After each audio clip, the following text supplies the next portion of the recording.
My phone buzzed on the kitchen table, the screen lighting up with a familiar notification.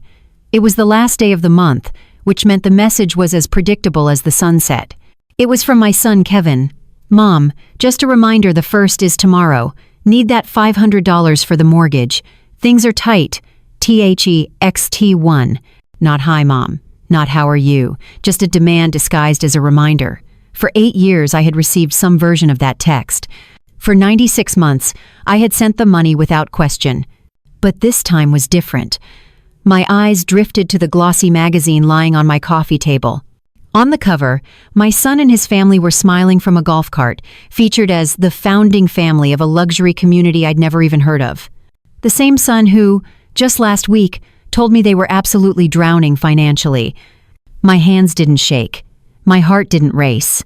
For the first time in a long time, everything felt perfectly, icily clear. I picked up the phone, my thumb hovering over the keyboard. I thought about the decades of hard work, the careful saving, the life my late husband Frank and I had built with our own 2 hands. And then I typed 5 simple words. "The bank of Mom is closed." I hit send. 30 seconds later, my phone began to ring. It was Kevin. I let it go to voicemail. It rang again and again. That 5-word text message cost me my son, but it bought me my life back. And to understand why I had to detonate my own family, you need to understand the beautiful, expensive lie I had been funding for the last 8 years. That beautiful, expensive lie wasn't born in a single moment of deception. It was a slow, creeping vine that took root 8 years ago, planted in the raw, broken soil of my grief, just a few months after we buried my husband Frank. The house was too quiet then. Every creak of the floorboards, every groan of the radiator was a phantom limb, a reminder of the man who was supposed to be there making those sounds. So when my son Kevin and his wife Brianna called to say they were flying in from Texas for a wellness check weekend, I was just grateful for the noise. I straightened the photo of Frank on the mantel and baked a coffee cake, telling myself this was what family did. They showed up. They sat on the floral sofa Frank and I had picked out 30 years ago at a Sears clearance sale. Brianna, with her perfectly gelled nails and a perfume that smelled like money, looked like a magazine ad that had been accidentally pasted into my lived-in, slightly worn world. She placed her oversized leather tote bag on the floor and pulled out a brochure so glossy it reflected the light from my old table lamp. Austin living at its finest, the cover declared over a photo of a sprawling beige house with more windows than I could count. Kevin leaned forward, his face a mask of practiced sincerity. "Mom, we found it, the forever home." He spoke about Leo and Maya, my grandkids, about giving them roots, about the stability I had always provided for him. His voice was soft, laced with the kind of reverence a son uses when he wants something his mother has. While he spoke, Brianna chimed in with the buzzwords. "Top-tier school district," she said, tapping a perfectly manicured finger on a chart. "Community engagement, farmers markets. It's a whole lifestyle, Carol. It's about setting the kids up for success." It was a beautiful performance, a duet of need and aspiration. While they spoke, my gaze kept drifting to the corner of the living room, to Frank's old steel toolbox.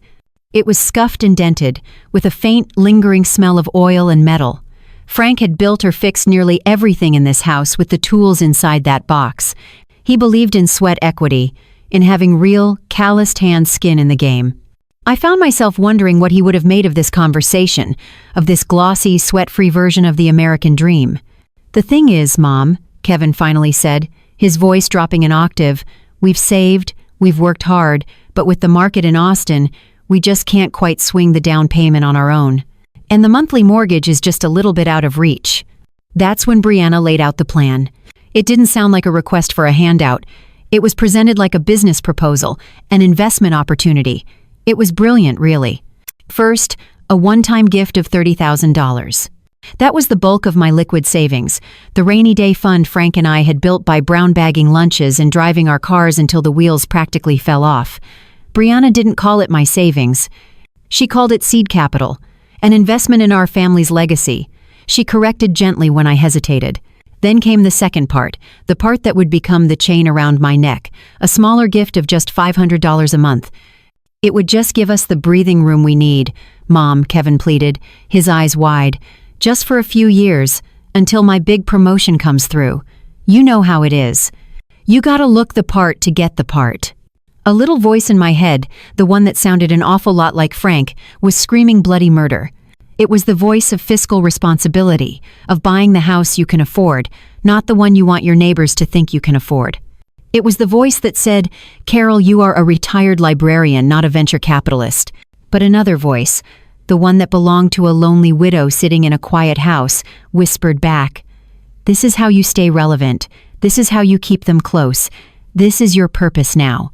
After months of feeling adrift, of feeling useless, the feeling of being needed was a powerful tide. They weren't just asking for money. They were asking me to be the matriarch, the bedrock, the quiet benefactor of their beautiful life. I looked at their hopeful faces. I looked at the pictures of my smiling grandkids they'd strategically placed on their phone screens, and I heard myself say the word that would cost me everything. Okay. The word felt thin, fragile, but the effect was like a thunderclap. The tension in the room evaporated instantly. Brianna clapped her hands together, a sharp, delighted sound that made me jump. Kevin rushed over and wrapped me in a hug that felt less like affection and more like a victory lap. I could feel the stiff fabric of his expensive polo shirt against my cheek and thought, I just paid for this. They left the next morning, leaving the glossy brochure on the coffee table like a treaty that had been signed and sealed. As their rental car disappeared down the street, I sat in my quiet house, the ghost of Brianna's perfume hanging in the air. I looked at the sprawling beige house on the cover, then over at Frank's toolbox in the corner. I had just invested my past, our past, all our hard work and careful planning into a future I didn't recognize, for a dream that wasn't even mine. And as I walked to the bank that Monday to authorize the transfer, I knew with a sinking feeling that the $30,000 was only the first payment. The real price would be collected in monthly installments for years to come. That very idea, of a life paid for on credit, felt so foreign to me. Frank and I never paid for our lives with promises. We paid with sweat. We didn't have seed capital or lifestyle investments. We had a mortgage we chipped away at like sculptors, a rusty Chevy we kept running with duct tape and prayer, and Frank's old steel toolbox. That toolbox, more than anything, was our savings account. I remember one blistering Saturday in July, the year Kevin was about 10. The shingles on the back part of the roof were curling up like burnt bacon. A professional roofer had quoted us a price that made my stomach clench money we were saving for Kevin's braces. The next morning I woke up to the sound of Frank dragging the heavy wooden ladder out of the garage. He wasn't a roofer, he was a pipe fitter. But in Frank's world, you didn't pay a man to do something you could learn to do yourself. He'd spent a week at the library, my library, poring over DIY books with diagrams of roof trusses and flashing. He came home with pages of notes scribbled on a yellow legal pad. That Saturday, he was up on the roof by 7 a.m., his faded blue work shirt already dark with sweat across his back. I was his ground crew. My job was to send up bundles of new shingles on a rope and pulley system he'd rigged, and to keep him supplied with glasses of the syrupy sweet iced tea he loved. The sun beat down, and the air smelled of hot tar and the roses blooming along the fence line. Around noon he called down, "Carol, come on up. You gotta see this." I was terrified of heights, but you didn't say no to Frank when he had that proud, excited glint in his eye. I climbed the ladder, my knuckles white, my heart pounding against my ribs. When I got to the top, he took my hand and helped me onto the hot, gritty surface. He pointed out over our neighborhood, over the neat squares of lawn and the canopy of old maple trees. "Look at that," he said, his voice full of a quiet satisfaction that was worth more than any stock portfolio. "Every nail I hammer in, that's ours. No interest, no fees, just ours." He picked up his hammer. It was an old Estwing, the leather-wrapped handle worn smooth and dark from the oils of his hand over thousands of hours of work. He showed me how to place the nail just so, how to swing from the elbow, not the wrist. He let me hammer in a few. Most of them went in crooked. He'd just laugh, a low, rumbling sound, and straighten them out with a single expert tap. We sat up there for a while, drinking our tea, our legs dangling over the edge. We could hear kids shouting in a nearby yard and the distant drone of a lawnmower. It was so simple. It was our kingdom, built not on a foundation of debt, but on a foundation of competence and partnership. That toolbox sitting on the grass below us wasn't just full of tools, it was full of solutions. Leaky faucet? Frank had a wrench for that. Broken chair leg? He had wood glue and clamps. A son who wanted a treehouse? He had a saw, a drill, and a whole weekend to give. Frank believed your life should be a reflection of what you could do, not what you could buy. He taught Kevin how to change the oil in a car, how to spackle a wall, how to respect the tools that put a roof over his head. Or at least, he tried to. As the years went by, that lesson seemed to fade. Kevin grew up and moved to a world where people paid someone to do those things. A world where the brand of your shoes mattered more than your ability to fix them. He'd come home for Thanksgiving and talk about leveraging assets and optimizing workflows, and Frank and I would just look at each other over the turkey. It was a language we didn't speak. We spoke the language of balanced checkbooks and garage sales, of turning over the cushions on the sofa to make them last another year. After Frank was gone, Kevin's visits to my house felt different. He'd look at the scuff marks on the baseboards or the slightly dripping kitchen faucet with a kind of pity, as if my home, the very same home that was paid off solid and filled with a lifetime of love, was a fixer-upper in need of his sophisticated intervention. He never once opened that toolbox in the corner. I think he forgot what it was for. For him and Brianna, a house wasn't something you poured your soul into. It was a stage you bought to perform your life on. It was a backdrop for Instagram, a status symbol to prove you'd made it. And I, with my calloused hand values and my carefully saved dollars, was now the silent, offstage producer, funding the whole production. I wasn't investing in their legacy. I was paying for their costumes. Fronting the cash for a production I was never meant to be a part of. The first few years, the performance was subtle. The automatic transfer of $500 would leave my account on the first of every month, a silent digital acknowledgement of my role. The phone calls, once a week, became every other week, then dwindled to hurried, 10-minute check-ins while Kevin was in his car, driving between meetings. "Hey, Mom, can't talk long, just wanted to check in," he'd say, the sound of the turn signal blinking in the background. "How are the kids?" I'd ask, hungry for a real detail, a story, an anecdote. "They're great, busy. You know how it is. Listen, I'm pulling into the office. Love you, Mom. Talk soon." Click. The crumbs of connection weren't enough to live on, so I did what millions of mothers and grandmothers do. I went where their lives were actually being lived, online. Brianna's Instagram was a masterclass in curated perfection. It was a sun-drenched, beige-filtered world of organic sourdough starters, gallery walls with custom-framed art, and trips to the farmer's market where my granddaughter, Maya, would be holding up a ridiculously oversized heirloom tomato, her dress miraculously free of stains. I'd sit in my quiet living room in Cleveland, a cup of Lipton tea growing cold in my hands, and I'd scroll. I saw the new Pottery Barn sofa they bought for the family room. I saw the professional landscaping they had done in the backyard, complete with a stone fire pit. I saw their weekend trip to a boutique hotel in the Texas Hill Country. With each post, I'd do the quiet, painful math in my head. That sofa? At least 6 months of my payments. The fire pit? Probably 4. The hotel? There went last month's contribution. Sometimes, while scrolling through their perfect, manicured life, my eyes would land on Frank's toolbox in the corner. It sat there, a relic from an analog world, covered in a thin layer of dust. It represented a life of fixing what was broken, of making do, of finding value in substance, not surface.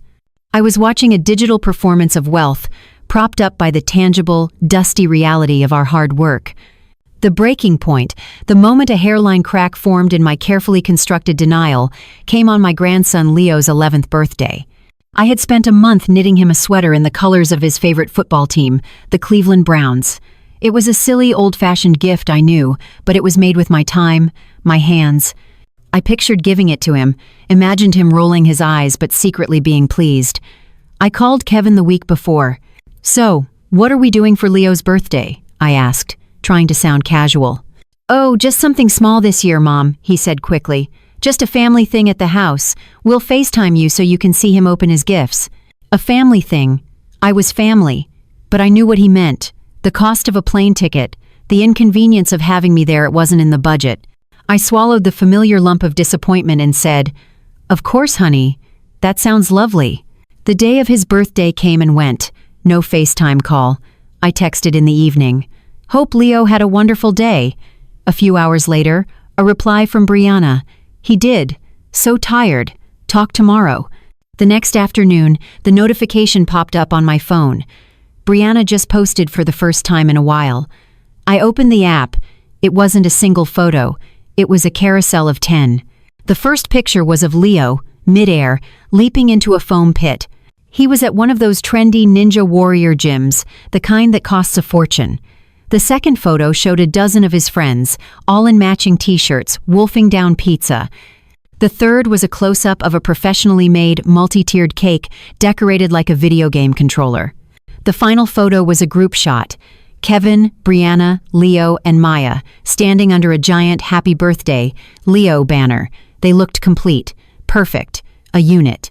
My monthly payment was there, in the rented space, the custom cake, the matching t-shirts. Everything was there, except me. I put my phone down on the table. The small clink of the screen against the wood was the only sound in the house, and it was the only protest I had left. I hadn't just been uninvited, I had been lied to. It wasn't a small family thing at the house. It was a full-blown, expensive, catered event. They didn't forget to call me. They chose not to. They chose to present a reality to me that was completely different from the one they were actually living, the one I was funding. My heart didn't break. It hardened. It felt like a piece of soft clay being fired in a kiln, becoming something dense and brittle. All the excuses I had made for them over the years, they're busy, they're stressed, it's hard with kids, they all burned away, leaving behind the ugly, charred truth. My presence was an inconvenience. My money was a convenience. And they had mistaken my love for a blank check. I looked over at the toolbox, and for the first time, I didn't feel sad. I felt a slow, simmering anger. Frank wouldn't have stood for this. He would have packed up his tools and walked away from a job this rotten. Frank wouldn't have stood for this. That thought, sharp and clear, stayed with me for weeks. It wasn't an explosive rage that I felt. It was a cold, quiet burn, the kind of ember that glows long after the fire has died down. It was the anger of realization, the slow, dawning horror that you've been working for the wrong company your whole life. One Tuesday night, I couldn't sleep. The house was silent except for the hum of the refrigerator.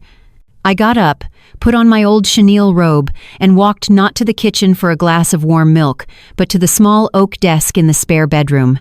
This was where Frank and I had managed our lives. It was where we paid our bills, balanced our checkbook to the penny, and planned our future in neat columns on green and white ledger paper. I hadn't opened the bottom drawer in years. It squeaked in protest. Inside, beneath a stack of old tax returns, was the ledger. It had a dark green textured cover, and the spine was soft with age. The air inside the drawer smelled like old paper and Frank's peculiar blend of pipe tobacco and peppermint. I carried it to the kitchen table, the place where all our most important family decisions had been made. I turned on the small lamp over the sink, creating a pool of light on the table. The first page was dated 1975.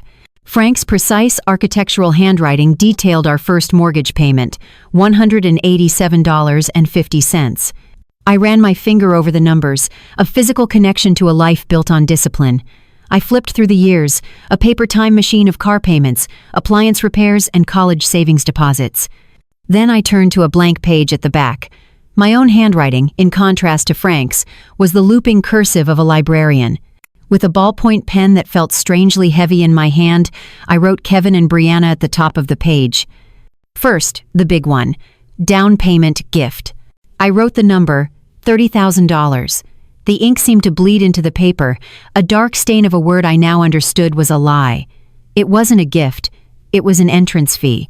Then came the slow, methodical work. I started a new column, monthly support. I wrote down the date of the first payment 8 years ago, then the next, and the next. At first I wrote out each month, but the list grew too long, too damning. I stopped, my hand cramping. There was an easier way, a colder way. I grabbed a calculator from the desk drawer. $500 times 12 months. That's $6,000 a year, times 8 years. My fingers, slightly trembling, punched in the numbers. 6 times 8. 48. $48. I wrote that number below the first. Then I drew a thick, dark line beneath them both. My heart was thumping a slow, heavy rhythm against my ribs. I added them up. 30,000 plus 48,000. 78,000 美元. The number sat on the page, stark and brutal. It wasn't just a number. It was the new car we never bought. It was the trip to see the autumn leaves in New England we always talked about. It was the kitchen remodel I'd wanted for a decade. It was the sum total of our frugality, our sacrifice, our belief in a future we had built for ourselves. And I had given it away, piece by piece, to fund a life I couldn't even recognize as my own. I stared at the number until the zeros began to swim. I felt a wave of nausea. Just then, as if on cue, my phone, lying on the counter, lit up and began to vibrate. The screen read Kevin. It was 10 o'clock at night in Ohio, 9 in Texas. My first thought was, something's wrong. One of the kids is sick. I snatched it up, my heart lurching with a mother's instinctual fear. Kevin, is everything okay? His voice on the other end was a performance of exhaustion. Hey, Mom. Yeah, everything's fine. Sorry to call so late, just wrapping up some work. There was a pause. I could hear him sigh, a long, drawn-out sound designed to communicate immense pressure. Listen, I'm calling about this weekend. I know we talked about maybe flying up for a visit, but it's just not going to happen. Oh, I said. The single word was all I could manage. Yeah, I'm so sorry. Brianna is swamped, and I've got this huge project at work. We are absolutely drowning right now, Mom. Drowning. We're going to have to work straight through the weekend just to keep our heads above water. I looked down at the ledger, at the number $78,000. I thought of the Ninja Warrior birthday party, the Pottery Barn sofa, the weekend getaways. The word drowning hung in the air, an obscene lie. They weren't drowning. They were floating on a life raft I had built for them, and they were complaining about the humidity. The old me, the me from an hour ago, would have cooed with sympathy. Oh, you poor things, don't you worry about me. You just take care of yourselves. But the woman staring at the number on the ledger page was someone different. She was quiet. She was listening. I see, I said, my voice flat, devoid of emotion. There was a moment of silence on his end. He was clearly expecting more sympathy, more reassurance. Yeah, he finally said, his tone shifting slightly. It's a real grind. Anyway, just wanted to let you know. Don't want you to be disappointed. Okay, Kevin, I said. I hung up before he could say I love you, because I knew with a sudden, chilling certainty that I wouldn't be able to say it back. I placed the phone back on the counter. My hands were perfectly steady now. I wasn't a victim anymore. I wasn't an investor. I was an auditor. And I had just uncovered a massive 8-year-long fraud. The sleeping giant inside me hadn't just stirred, she had opened her eyes, and she was seeing everything for the very first time. The giant inside me hadn't just stirred, she had opened her eyes, and she was seeing everything for the very first time. The days that followed that late-night phone call felt strangely sharp, like the world had been brought into focus. The green of my lawn seemed greener, the taste of my morning coffee more bitter. I went about my routine, but I was no longer just going through the motions. I was waiting. I wasn't sure what for, but I knew it was coming. It felt like the heavy electric stillness in the air just before a summer thunderstorm. A few days later, I walked out to the mailbox at the end of the driveway. It was a Thursday. I pulled out the usual bundle, a water bill, a credit card offer with a ridiculously low introductory APR, a flyer for a local pizzeria, and an AARP bulletin. Standard stuff. But underneath them all was something else. A magazine. It was heavy in my hand, printed on thick, expensive paper that felt almost like cardstock. It wasn't one of my subscriptions. The cover was a stunning, professionally shot photograph of a sprawling golf course at sunset, the kind of impossible green you only see in advertisements. Across the top, in elegant gold lettering, was the title, Preserve Living. My first thought was that it was just high-end junk mail, but then I saw the small yellow forwarding sticker from the post office in the corner. It had my son's name on it, and their address in Texas, with a line drawn through it and my own address scribbled underneath. It must have been sent to their old mailing address and automatically forwarded. I carried it inside, my curiosity piqued.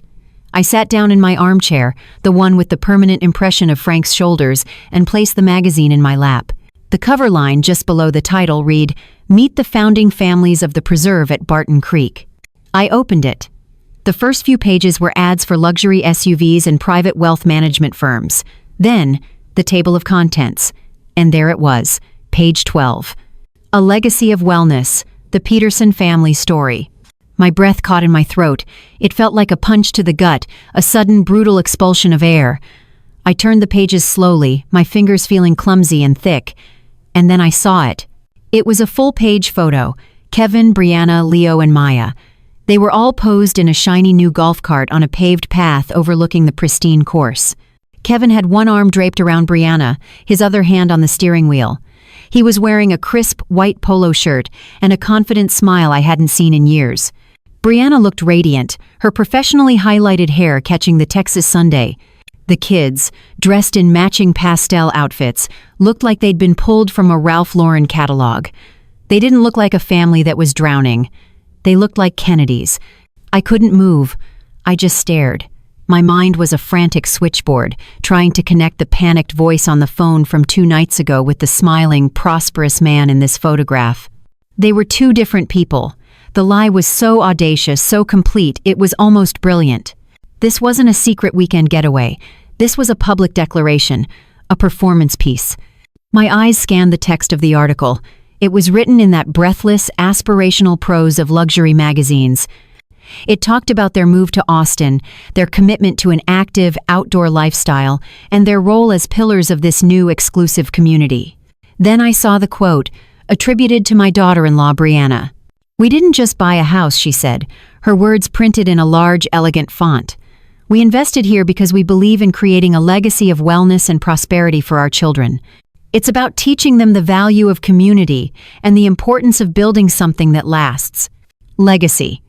The word hit me with physical force. I dropped the magazine onto the floor. It landed with a soft, expensive thud.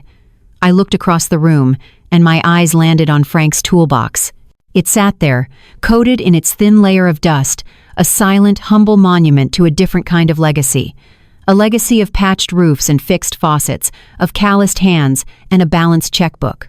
A legacy of truth. The lie wasn't just that they had money.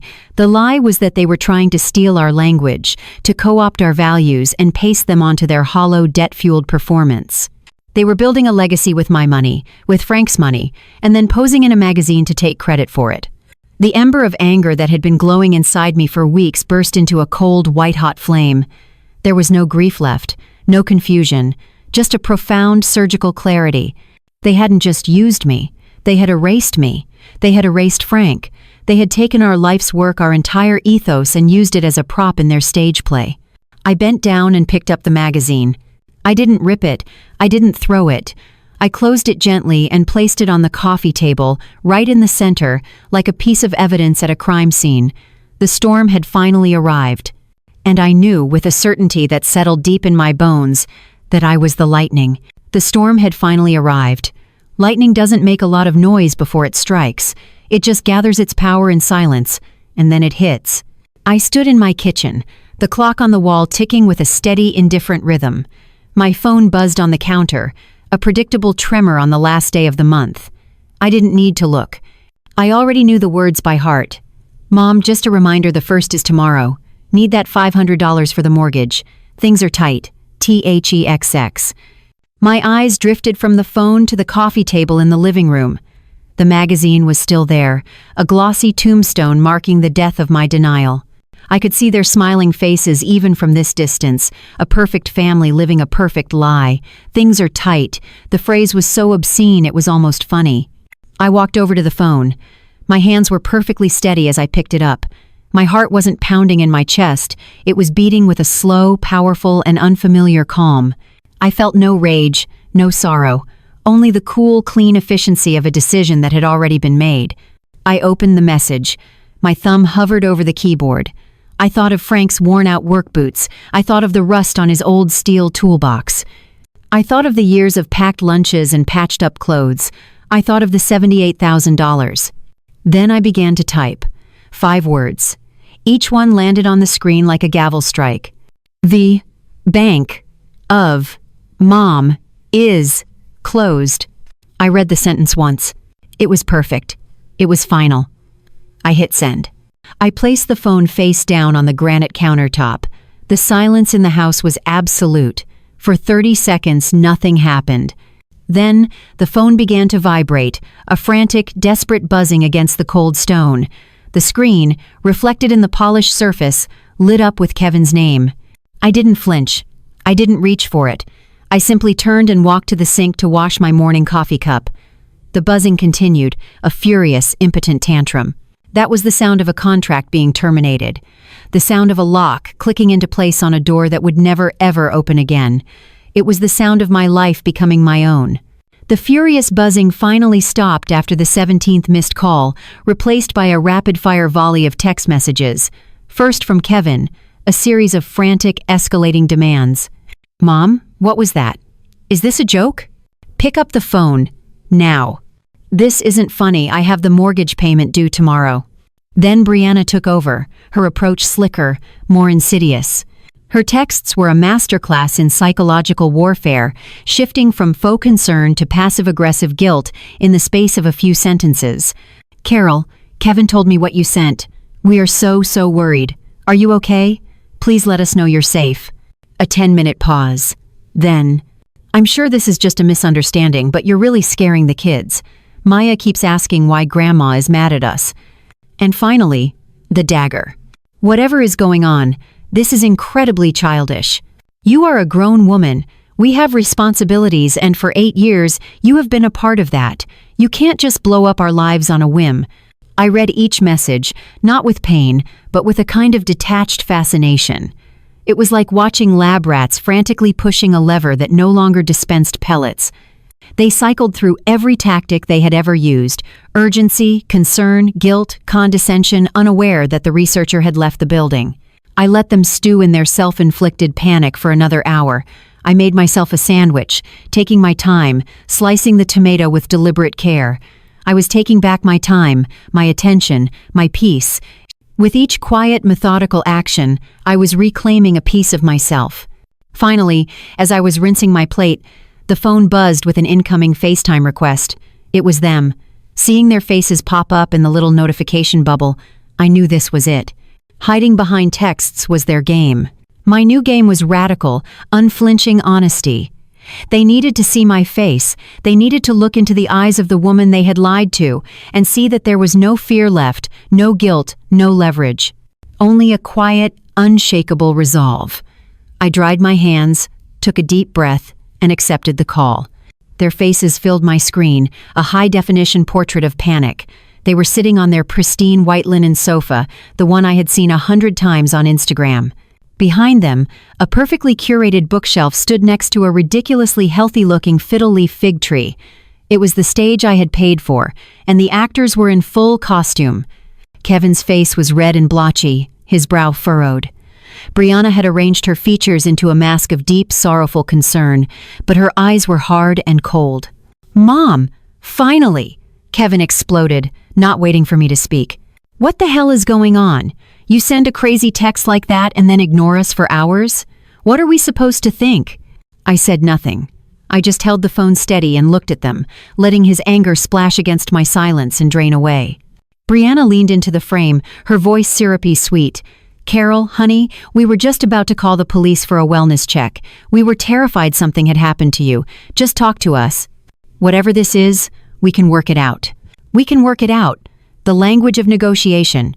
As if my dignity was a term in a contract that could be renegotiated. "There's nothing to work out," I said. My voice was calm even. It didn't sound like my own. It sounded like the voice of a woman who had nothing left to lose, and therefore nothing to fear. "What did you mean the Bank of Mom is closed?" Kevin demanded, his voice rising. "I have the mortgage payment. It's due tomorrow. Did you forget that?" "No," I said simply. I remembered. That one word seemed to stun them more than an outburst would have. Brianna's mask of concern began to crack. "Carol, this is cruel," she said, her voice turning sharp. "This is a vindictive and selfish thing to do to your own family. You are going to destroy everything we've built. For what? Because you're in a mood? Everything we've built." The audacity of it was breathtaking. I didn't answer her. Instead, I calmly reached over to the coffee table. My movements were slow, deliberate. I picked up the magazine. I held it up to the camera, angling it so they could see the cover clearly, so they could see their own smiling, tanned, prosperous faces staring back at them. I saw Kevin's eyes widen in recognition. I saw the color drain from Brianna's face, leaving behind a pale, waxy shock. Her mouth opened slightly, but no words came out. The silence stretched for a full 10 seconds. In that silence, I saw everything: the frantic search for an explanation, the dawning horror of being caught, the collapse of their entire narrative. I looked directly into the camera, directly at them. "This," I said, my voice as steady as a surgeon's hand as I tapped my finger on their picture. "This is what destroyed the family." And before either of them could utter a single word of defense, before the lies and excuses could start pouring through the screen, I pressed the red end call button. The screen went black. The house was silent. The only sound was the steady, quiet ticking of the clock on the wall, measuring out the first few seconds of the rest of my life. For 8 years, my days had been defined by their needs, my calendar marked by their manufactured emergencies. Now, the pages were blank. The silence wasn't empty. It was open. It was a question waiting for an answer. The first day of my new life, I didn't cry. I didn't pace. I made a pot of coffee and sat at the kitchen table with a stack of old road atlases I'd kept from family vacations when Kevin was a boy. I ran my finger over the thin red lines that snaked across the country, over names that were pure American poetry: Badlands, Yellowstone, Zion, Grand Canyon. Places Frank and I had always talked about seeing someday. Someday had never come for us, but it could still come for me. The next week, I drove to a massive used RV dealership just off the interstate. It was a sprawling gravel lot, a graveyard of other people's abandoned dreams. Giant plastic-sided motorhomes with fading decals baked in the Ohio Sunday. A pushy salesman with a slicked-back comb-over and a polyester tie tried to steer me toward a sensible low-mileage Class C. "Perfect for a lady like yourself," he said, patting its vinyl siding. "Easy to handle." I wasn't looking for easy. I was looking for something real. And I found it, tucked away in the back corner, half hidden behind a row of pop-up campers. It was a vintage Airstream trailer from the 1972, about 20 feet long. It wasn't shiny. Its iconic aluminum skin was dull, almost gray with oxidation, and it had a dent on the rear corner the size of a dinner plate. It looked forgotten. It looked like me. The salesman scoffed. "Oh, that old thing? The flying cloud? Been sitting here for years. It's a project, honorable, a real gut job." I peered through the grimy window. The inside was a time capsule of avocado green countertops and orange floral cushions. It smelled of dust and disuse. But the bones were good. It was solid. It was beautiful. It wasn't a palace on wheels. It was a promise. "I'll take it," I said. Getting it home was an ordeal, but as it sat in my driveway, looking like a giant dented silver pill, I felt a thrill of purpose I hadn't felt in years. The next morning, I went to the garage and opened the door to the big cabinet where Frank had kept his things, and there it was, his steel toolbox. Dusting it off felt less like opening a memory and more like clocking in for work. I lifted the heavy lid. The familiar smell of oil and metal filled the air. Inside, every tool was in its place, clean and ready. The Estwing hammer with its worn leather grip, the neat rows of sockets, the screwdrivers with their color-coded handles. This wasn't just a box of tools. This was Frank's competence, his self-reliance, his legacy, and I was about to make it my own. For the next 2 months, that Airstream became my entire world. I became a student of YouTube tutorials, learning how to strip varnish, how to rewire a 12-volt light fixture, how to polish aluminum until it gleamed like a mirror.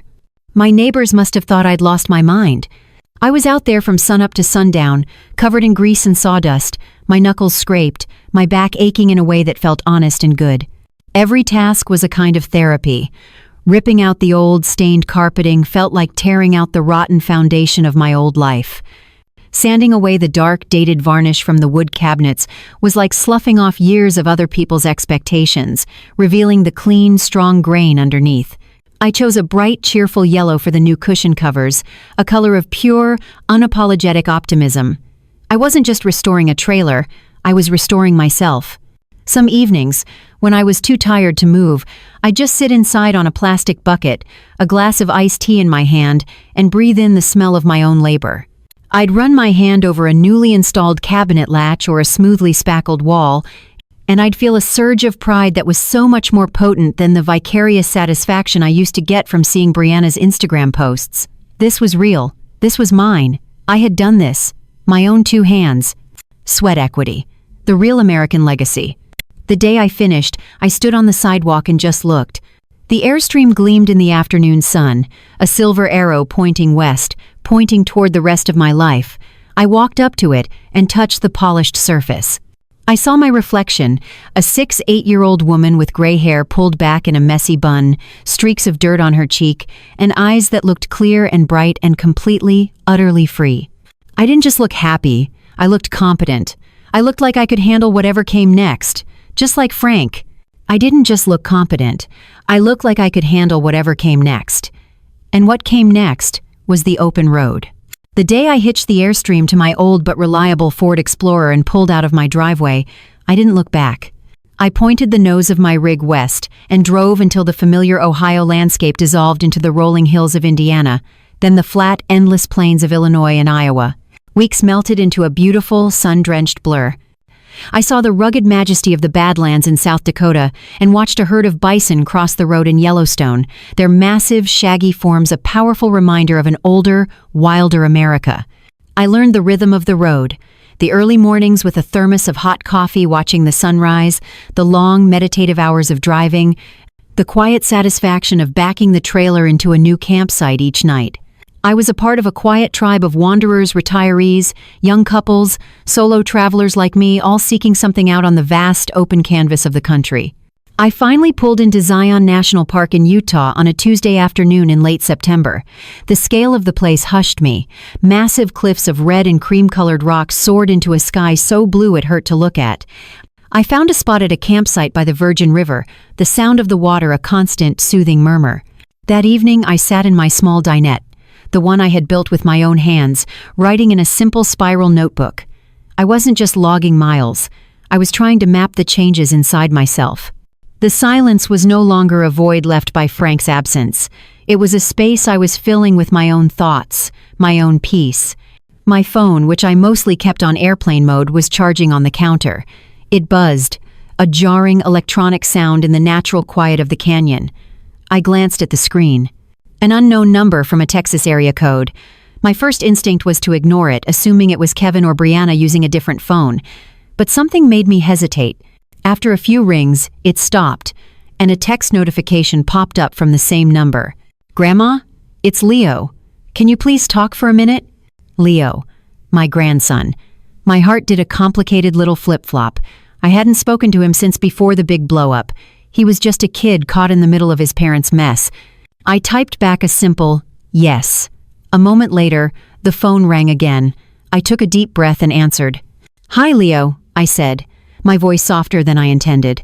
"Hi, Grandma." He sounded older than I remembered, his voice deeper. He was nervous. I could hear it in the way he rushed his words. I'm sorry to just call you like this.